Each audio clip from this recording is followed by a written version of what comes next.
नमस्कार दोस्तों, हम पढ़ने जा रहे हैं इम्पैक्ट ऑफ जेट्स।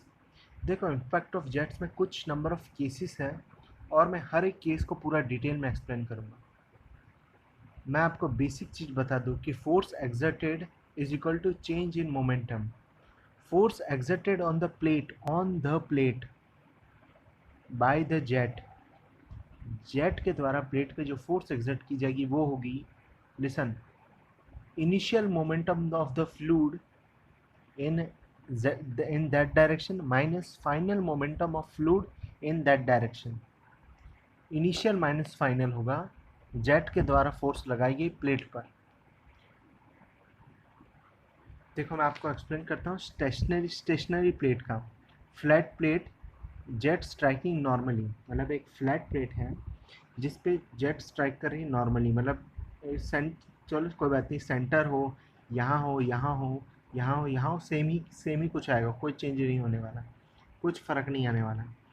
ये आप मानते कि जेट समझ लो सेंटर पर वो स्ट्राइक कर रही है। एक जेट जिसका मास मास फ्लो रेट है m और जो आ रहा है v1 वेलोसिटी के साथ, अब वो यहाँ से टकरा के इधर इधर जाएगा। तो मैं बताऊंगा कि अगर यहाँ से v1 से आ रहा है तो इधर भी v1 से जाएगा, इधर भी v1 से जाएगा। कैसे समझ लो, इसको मान लो एक प्लेन के अंदर, तो हम बर्नौली इक्वेशन लगाएंगे। बर्नौली इक्वेशन लगाएंगे ये P1 by rho g plus V1 square by 2G plus Z1 is equal to P2 by rho g plus V2 square by 2G plus Z2। P1 और P2 तो बराबर है atmospheric pressure, Z1 और Z2 भी बराबर है, क्योंकि मैंने अभी बोला ना हॉरिजॉन्टल में मानो, मतलब इसको वो वाई एक्सिस में मत मानो, इसको ये समझ लो एक ही एक्सिस में, जैसे कि ये सब लेटा ही पड़ा हुआ है। तो Z1 is equal to Z2, P1 is equal to P2, so we will get V1 is equal to V2। So मतलब सॉरी, यहाँ की जो वेलोसिटी है और यहाँ की जो वेलोसिटी वही है, सेम है। मतलब यहाँ अगर V1 से आएगा तो इधर V1 से जाएगा, इधर भी V1 से ही जाएगा। Now I am finding the force in x direction and force in y direction. देखो, ये प्लेट थी, मैं बताता हूँ फोर्स इन x डायरेक्शन, मतलब जेट पे प्लेट पे कितनी फोर्स लगेगी x डायरेक्शन के अंदर। जेट आया, इधर टकराया और इधर इधर गया। अब initial moment of the x direction में फोर्स निकाल रहा हूँ, तो initial moment of jet in X direction क्या थी, मास फ्लूइड तो वही है, एक्स डायरेक्शन में उसकी वेलोसिटी क्या थी, v1, और माइनस एक्स डायरेक्शन में और जा रहा है क्या, कहीं पे नहीं जा रहा, क्योंकि वाई डायरेक्शन में सब स्प्लिट हो जा रहा है, तो 0। तो फोर्स इन एक्स डायरेक्शन होगा m डॉट v1, और m डॉट होता है मास फ्लो रेट, मतलब rho A V, density into volume होता है mass. So force in X direction becomes rho A V square, and a is area of the jet, pi by 4 d1 square. So from here you will get the force in x direction. Now the force in y direction is 0, not because कि तुम जिस reason से सोच रहे हो उस वजह से फोर्स y डायरेक्शन में 0 नहीं है। ये ऐसा नहीं है कि दोनों की तरफ मास फ्लो रेट सेम जा रहा है इसकी वजह से 0 है, क्योंकि देखो ये फोर्स ये जा रहा है इधर, और यहाँ पे एक क्वेश्चन दिया रहता है कि फ्रिक्शन लेस मानो, फ्रिक्शन लेस। अगर ये फ्रिक्शन लेस है और उसके ऊपर ऐसे फ्लूइड जाएगा तो बाउंड्री लेयर तो बनेगी नहीं। अगर ये फ्रिक्शन लेस है, बाउंड्री लेयर अगर बनेगी नहीं तो डायरेक्ट फोर्स आएगी नहीं।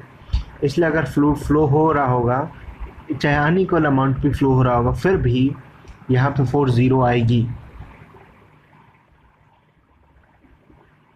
और यहाँ पे तो वैसे ही 0 आएगी। जैसे फोर्स इन वाई डायरेक्शन क्या लिखोगे, initial momentum in Y direction 0, क्योंकि पूरी प्लेट तो फ्लो तो ऐसे आ रहा था 0, minus final momentum in Y direction, तो इन दोनों, ये दोनों वाई डायरेक्शन में इन दोनों का ऐड होगा। पर ऐड कैसा होगा, remember velocity is a vector.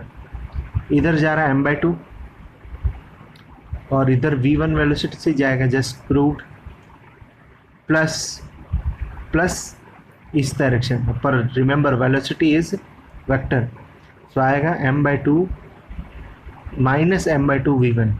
So this becomes force in y direction is equal to 0. So force in x direction is equal to rho a v1 square, and force in y direction is equal to 0. So this you will get in flat plate.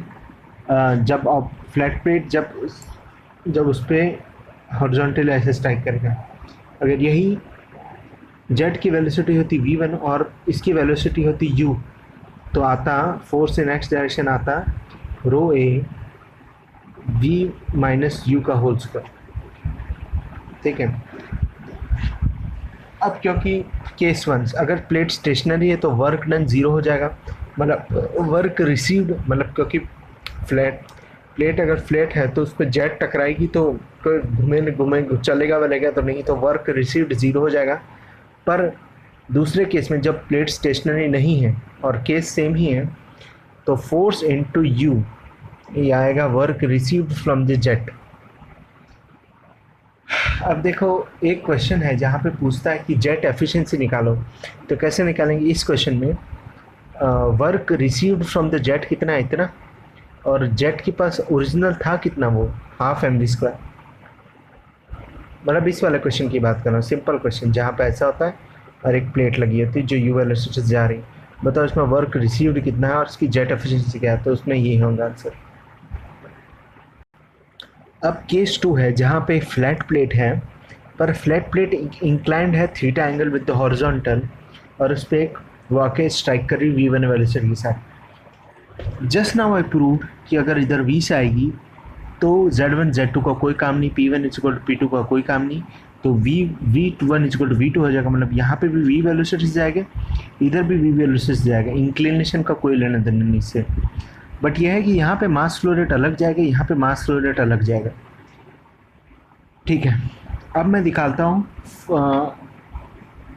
समझ लो यहाँ से Q आ रहा है, Q amount of वॉल्यूमेटर की rate, यहाँ पे Q1 जा रहा है और यहाँ से Q2 जा रहा है। वेलोसिटी सेम होगी, बस Q1 Q2 फ़र्क आएगा। अब बात करता हूँ मैं force in X direction. X direction नहीं निकालना अच्छा बेहतर है, यहाँ पे निकालने का force in normal direction. Plate के नॉर्मल क्या होगा, ये एंगल है थीटा, तो ये एंगल हो जाएगा थीटा, तो ये हो जाएगा 90 माइनस थीटा, तो ये हो जाएगा, ये है v वेलोसिटी। देखो बहुत ध्यान से, यहाँ पे अगर ये v है तो ये हो जाएगा v cos 90 माइनस थीटा, ये दोनों के एंगल थीटा है, तो ये हो जाएगा v cos 90 माइनस थीटा, इसका मतलब v sin थीटा, और ये हो जाएगा v cos theta, v cos theta, ये हो गया v sin थीटा, ये हो गया v cos थीटा, और ये थीटा एंगल इधर था। अब मैं निकालता हूँ फोर्स इन नॉर्मल डायरेक्शन।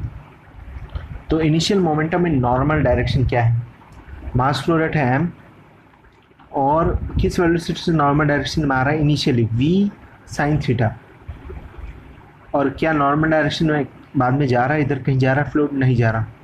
अगर जाता तो माइनस वो, और किस वेलोसिटी जाता वो लिख देते हैं हम लोग यहाँ पे अगर छेद होता तो, बट अब नहीं जा रहा है तो हम नहीं लिखेंगे, तो होगा फोर्स इन नॉर्मल डायरेक्शन हो गया m dot v sin theta, और m डॉट होता है रो ए v1 स्क्वायर, ये v1 ही है, तो ये हो गया, सॉरी रो ए v1, तो ये होगा फोर्स इन नॉर्मल डायरेक्शन हो गया rho A v1 square sine theta.